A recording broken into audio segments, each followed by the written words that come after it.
mariage forcé ak viol conjugal dafa nekk ñaari affaire yi nga xamante ni jigéen ñi ngi koy dund biir Sénégal ba tey jii un pays qu'on appelle pays de la Teranga, pays des traditions, pays des cultures riches et diversifiées. Mais tey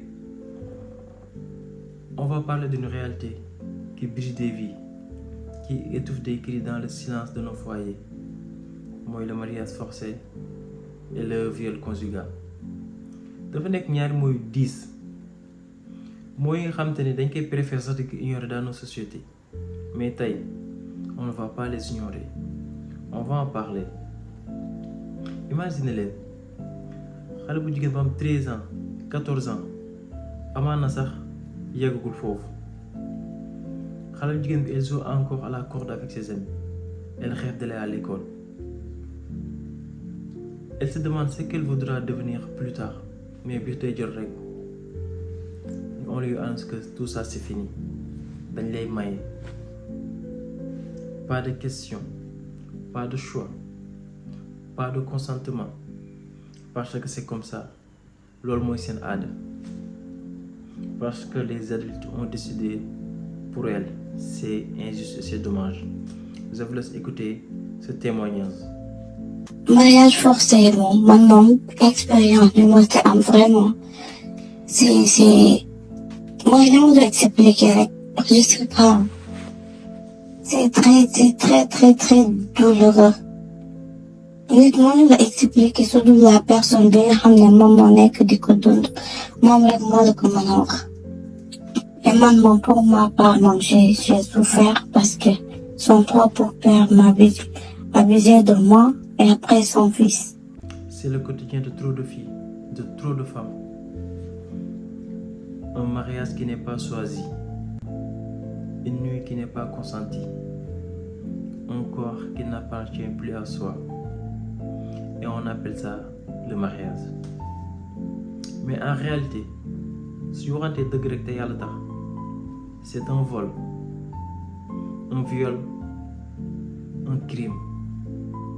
lu ma gën a métti mooy am na ñoo xam te dañuy wax que mais c'est tout à fait normal parce que suñu aada la.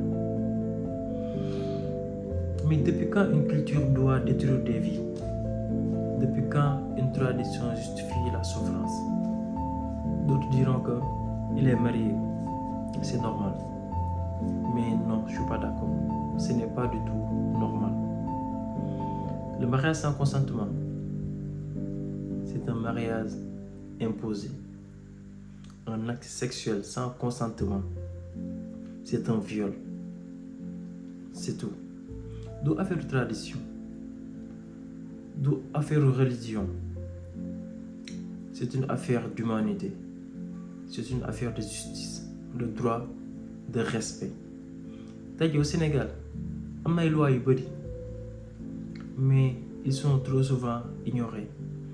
La loi au Sénégal interdit le mariage des mineurs, mais tey jii ñaata nit lañuy maye si ñu nekk ndaw avant même sax ñu am 15 ans. Combien sont mariés de force pour préserver l'honneur de la famille?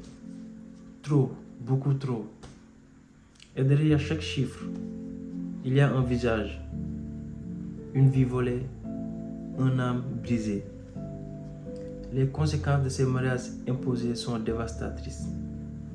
Des vies brisées, des rêves étouffés, des traumatismes profonds qui ne disparaissent vraiment jamais. Tey jii, nombreuses sont celles qui tombent en dépression, perdent toute confiance en elles, grandissent avec une blessure invisible mais toujours présente à chaque instant. Am na ñoo xam ne dañuy dee suñuy am doom parce que trop jeune pour donner la vie. Am na ñoo xam ne dañuy daw, rejetés par leur famille, abandonnés à leur sort. Et puis, il y a les enfants qui sont issus de ces unions. Des enfants qui grandissent dans ces foyers sans amour, des foyers de silence et de douleur. Tey jii xale yooyu dañuy gis seen yaay di souffrir, chaque guddi dañuy dégg seen yaay di muy jooyee. Ils grandissent avec une idée fausse de ce qu'est une famille, de ce qu'est l'amour. Et trop souvent, le cycle recommence. Un père qui impose, une mère qui se tait, et la retourne encore et encore. il est temps d'arrêter le cycle. Il est temps de dire non. Il est temps de protéger nos filles. Il est temps de protéger nos sœurs. Le mariage forcé et le viol conjugal, ce ne sont pas des mythes, mais des réalités. C'est notre réalité. Une réalité qui doit changer aujourd'hui. Pour cela, nous avons besoin de vous. Merci d'avoir écouté. Merci de partager. Merci de ne pas fermer les yeux. ndaxte tey mun na nekk keneen de mais suba mun na nekk sa rakk mun na nekk sa jarbaat comme mun na nekk sa doom et jour boobu su ñëwee di nga bëgg ñu wax si. Nous, la nouvelle génération, c'est à nous de changer les choses.